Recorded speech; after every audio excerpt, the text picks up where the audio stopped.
Hey everyone, welcome back to the channel. So, what exactly is P0731? The official definition is Gear 1, incorrect ratio. In simple terms, your car's computer, specifically the transmission control module, or TCM, is detecting a problem with first gear. It's expecting a certain gear ratio when you're in first, but the reality isn't matching up. The computer measures the engine speed and compares it to the transmission's output shaft speed. If there's a significant difference, what we call slippage, it triggers the P0731 code and usually turns on your check engine light. What are the common symptoms you might experience with this code?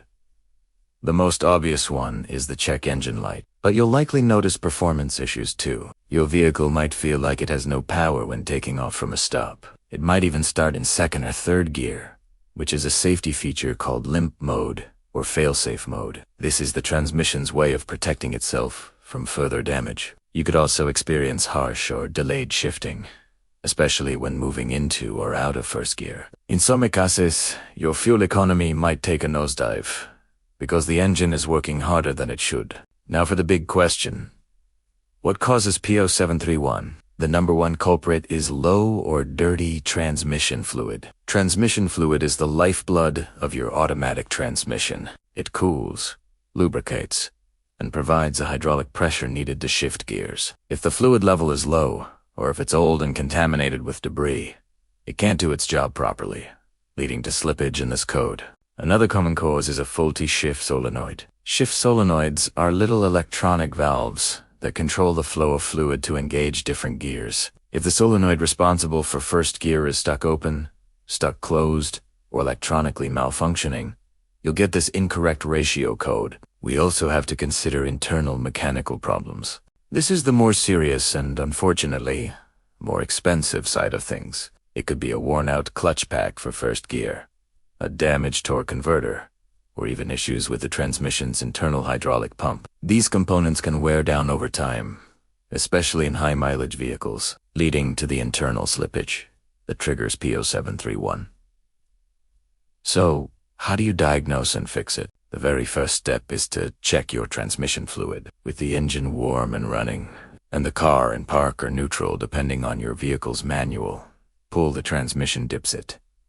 Check the level and the condition of the fluid. Is it low? Top it off with the correct type of fluid specified by your manufacturer. Is it dark brown or black?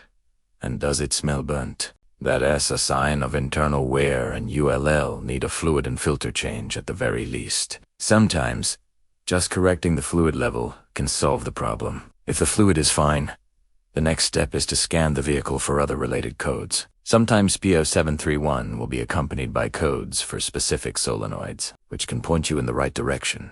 You can also use a high-end scan tool to command the shift solenoids on and off to test their function. If you suspect a solenoid issue, they're often replaceable without removing the entire transmission. You typically just need to drop the transmission pan to access them. However, if the fluid was full of clutch material or metal shavings, or if solenoid tests come back fine, you're likely looking at a more serious internal issue. At this point, the transmission will probably need to be removed from the vehicle for a rebuild or replacement. This is usually a job best left to a professional transmission shop. To sum it up, P0731 means your transmission is slipping in first gear. Start with the easy and cheap stuff. Check your transmission fluid. From there, investigate the shift solenoids. If all else fails, it's time to consider a professional diagnosis for potential internal mechanical failure. We hope this video helps you understand the P0731 code a little better. If you found this information useful, give us a thumbs up.